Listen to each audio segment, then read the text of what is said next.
I'm Rolf Borelius with Shooter's Paradise. I wanted to talk to you for just a minute about self-defense in a church.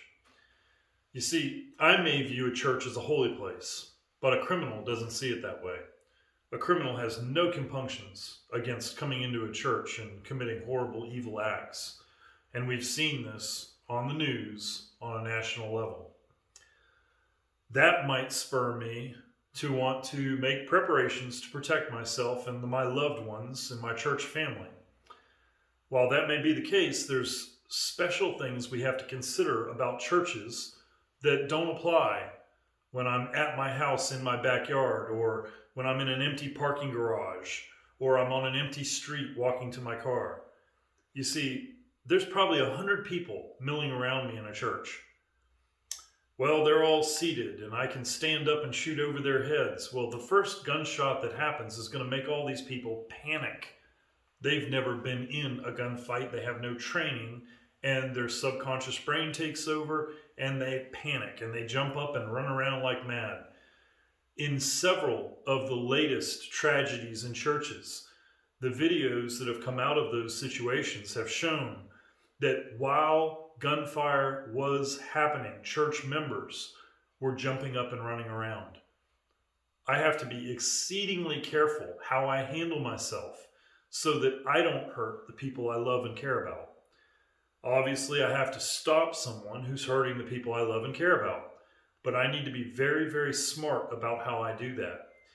And one of the prime things I want to put in the back of your mind is that if a person, a criminal, has not begun shooting, the last thing in the world I want to do is whip my firearm out. Because the moment I pull my gun out and they have not yet started shooting, I have just signed a bunch of people's death warrants. Because the criminal is going to spray bullets in my direction indiscriminately. And people I love and care about are going to be seriously hurt, maybe killed. So I need to use my firearm as a tool of last resort. And I need to give serious consideration to what I can do beforehand, before the shooting starts. And I can't be the one to start the shooting. There might be one very, very, very rare exception to that. But I really have to wait, because even if the bad guy comes into the church waving a gun, perhaps he'll leave without shooting anyone. That's the end result I want in that situation. I want nobody getting shot. I don't care who it is. So until that person actually starts shooting, I'm not going to draw my gun. The same thing applies to restaurants. So a bad guy comes in to hold up the restaurant and he walks in with a gun. Well, if I stand up and pull my gun out at that point, I have just precipitated a shooting. Because what's he going to do? He's going to shoot. He's going to shoot at me. The moment he sees me with my gun, he's going to shoot at me. He's not going to say, "Oh, you got me. I didn't realize there were other people here that were armed. I don't want any problem. Here, let me set my gun down and I'll go calmly with that." That's not going to happen. The moment I pull my gun out, I have precipitated shooting.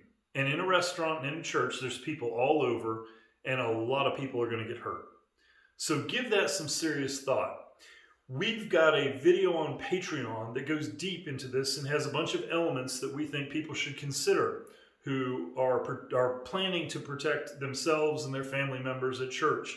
We go lightly and just dive into the waters of a church security team in that video. I'm going to be making another in-depth church security team video. These things can be found on Patreon, our Patreon channel. Our name is Shooter's Paradise. You can Google that. Also, you can find links to Patreon on our Facebook page. Thanks a lot for listening. Stay safe.